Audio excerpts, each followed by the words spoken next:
கர்த்தருடைய பரிசுத்த நாமத்துக்கு மகிமை உண்டாவதாக.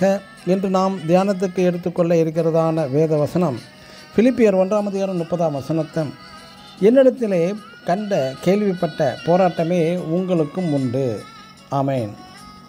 அப்போஸ்தலனாகிய பவுல் கிறிஸ்துவுக்காக வாழ்ந்த காலத்தில் அநேக போராட்டங்களை சந்திக்கிறார். போராட்டம் என்பது கட்சி போராட்டமோ சண்டை போடுவதோ அல்ல. உங்களுக்கும் இவ்வுலகில் போராட்டம் உண்டு என்று எழுதுகிறார் பவுல். அப்போஸ்தலனாகிய பவுல். ஏன் கிறிஸ்தவர்களுக்கு மட்டுமா? இல்லை, உலகில் உள்ள யாவருக்குமே போராட்டம் உண்டு.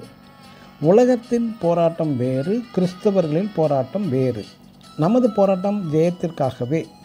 எபேசியர் 6:12 நமது போராட்டம் மாம்சத்தோடும் இரத்தத்தோடும் அல்ல, இப்பூமியில் போராட்டம் இருவகைப்படுகிறது, நல்ல போராட்டம், கெட்ட போராட்டம். நாம் கிறிஸ்துவுக்காக ஆவிக்குரிய போராட்டம் போராடுவது நல்ல போராட்டம் ஆகும்.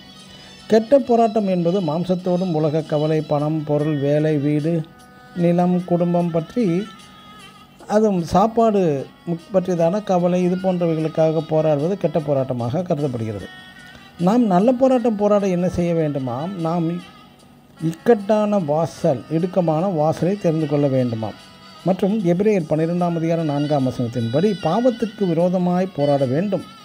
உதாரணமாக பழைய ஏற்பாட்டில் யோசேப்பு என்ற நீதிமான் பாவத்திற்கு விரோதமாக போராடினதினால் சிறை தண்டனை அனுபவித்தார்.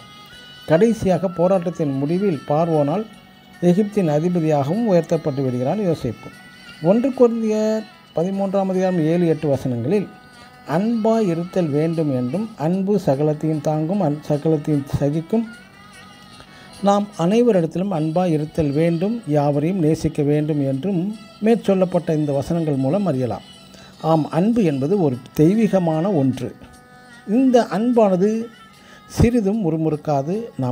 நாம் நமக்கு முன்னே இயேசுவை முன்னிறுத்தி ஓட வேண்டும். அவரது ஈடு இணையற்ற அன்பினால் போராட்டத்தில் ஜெயிக்கலாம். எனக்கு அன்பான தேவனுடைய பிள்ளைகளே, நாம் இந்த உலக கவலை, பணக்கவலை, குடும்ப கவலை, சாப்பாட்டு கவலை, இப்படி கவலைப்பட்டு போராடி கொண்டிராமல், நாம் நமது இயேசு கிறிஸ்து உலகத்தை ஜெயித்தது போல நாமும் கிறிஸ்துவின் அன்பால் யாவரிடமும் அன்பாய் முறுமுறுக்காமல் சமாதானமாய் கிறிஸ்துவை நமக்குள் வெளிப்படுத்தி கிறிஸ்துவுக்காக நாம் போராட வேண்டும். ஆமென். God bless you.